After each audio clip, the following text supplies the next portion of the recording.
तो एनडीए से देश की सेवा करने का उनका सफर अपने आप में एक दास्तान है। सेना प्रमुख का पद हो या फिर सीडीएस का पद हो, जनरल बिपिन रावत ने अपने फैसलों से देश में अपनी कभी ना मिटने वाली छाप छोड़ दी है। उनका जाना एक इतनी बड़ी क्षति है जिसकी पूर्ति नहीं हो सकती है।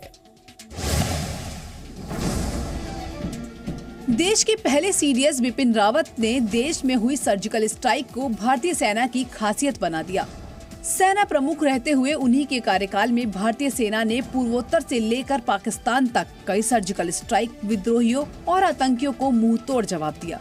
भारत चीन युद्ध के दौरान जनरल रावत ने मोर्चा संभाला, नेफा यानी north east frontier agency battalion की कमान संभाली। 21वीं सदी में जब हिंदुस्तान बदल रहा है और सेना के साहस की पूरी दुनिया में चर्चा होती है, तो इसका एक बड़ा श्रेय जनरल बिपिन रावत को जाता है। जून 2015 में मणिपुर में एक आतंकी हमले में 18 सैनिक शहीद हो गए थे।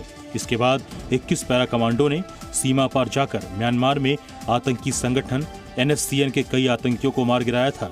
तब 21 पैरा थर्ड कॉर्प के अधीन थी, जिसके कमांडर बिपिन रावत ही थे। उसके बाद देश ने लगातार सर्जिकल स्ट्राइक करने शुरू किए थे। मणिपुर के बाद तो जैसे भारत को दुश्मनों को मुंहतोड़ जवाब देने की आदत हो गई। इसके बाद 29 सितंबर 2016 को भारतीय सेना ने पीओके में सर्जिकल स्ट्राइक कर कई आतंकी शिविरों और आतंकियों को मार गिराया था।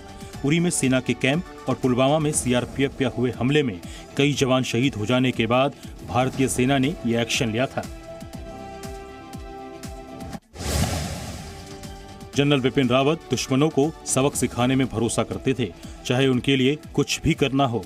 उनकी आक्रामक नीति का असर चीन के खिलाफ गलवान में भी देखने को मिला। गलवान की लड़ाई में भारतीय सेना ने चीन के सैनिकों की गर्दनें तोड़ दी। 15 जून 2020 को हुई हिंसक झड़प में भारत चीन पर भारी पड़ा।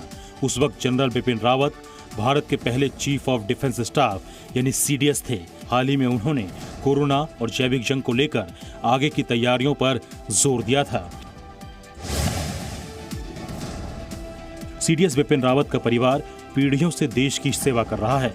उत्तराखंड के पौड़ी के रहने वाले बिपिन रावत परिवार में तीसरी पीढ़ी के थे, जिन्होंने देश की सेवा की और देश के पहले सीडीएस बने।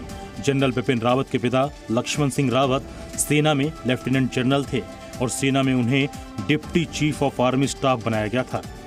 वहीं उनके दादा भी ब्रिटिश आर्मी में सूबेदार के पद पर थे। सैन्य परिवार से जुड़ा होने के चलते उनमें बचपन से ही सेना में जाने की इच्छा थी। भारत के पहले सीडीएस जनरल बिपिन रावत ने देहरादून के कैम्ब्रियन हिल स्कूल और शिमला के सेंट एडवर्ड स्कूल से शुरुआती पढ़ाई की थी। इसके बाद उन्होंने एनडीए ज्वाइन कर ली। एनडीए पास करने के बाद सीडीएस जनरल बिपिन रावत ने देहरादून में स्थित इंडियन मिलिट्री एकेडमी ज्वाइन की। आईएमए में स्वॉर्ड ऑफ ऑनर से भी नवाजा गया था। बिपिन रावत ने भारतीय सैन्य अकादमी से स्नातक की उपाधि प्राप्त की। आईएमए से निकलने के बाद सीडीएस जनरल बिपिन रावत ने देवी अहिल्या विश्वविद्यालय से रक्षा एवं प्रबंध अध्ययन में एमफिल की डिग्री हासिल की। जनरल बिपिन रावत ने चौधरी चरण सिंह विश्वविद्यालय से सैन्य मीडिया अध्ययन में पीएचडी भी की है। इसके अलावा उनके पास मद्रास विश्वविद्यालय से डिफेंस स्टडीज में एमफिल की डिग्री भी है। जनरल रावत ने defence services staff college Wellington से भी पढ़ाई की है और अमेरिका के आर्मी कमांड और जनरल स्टाफ कॉलेज से हायर कमांड कोर्स भी किया है। जनरल बिपिन रावत को चौधरी चरण सिंह यूनिवर्सिटी मेरठ की ओर से डॉक्टर ऑफ फिलॉसफी से भी नवाजा गया है।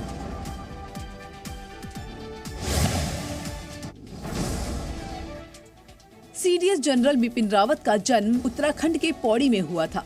16 दिसंबर 1978 को 11वीं गोरख राइफल की 5वीं बटालियन में कमीशन पर शामिल हुए थे। 1 सितंबर 2016 को सेना के उप प्रमुख का पद संभाला और 31 दिसंबर 2016 को सेना चीफ का पद पर काबिज हुए। उनकी कार्यकुशलता और बॉर्डर इलाकों में तजुर्बे की दक्षता को देखते हुए भारत सरकार ने जनरल रावत को 1 जनवरी 2020 को तीनों सेना का प्रमुख यानी चीफ डिफेंस ऑफ स्टाफ यानी सीडीएस बनाया।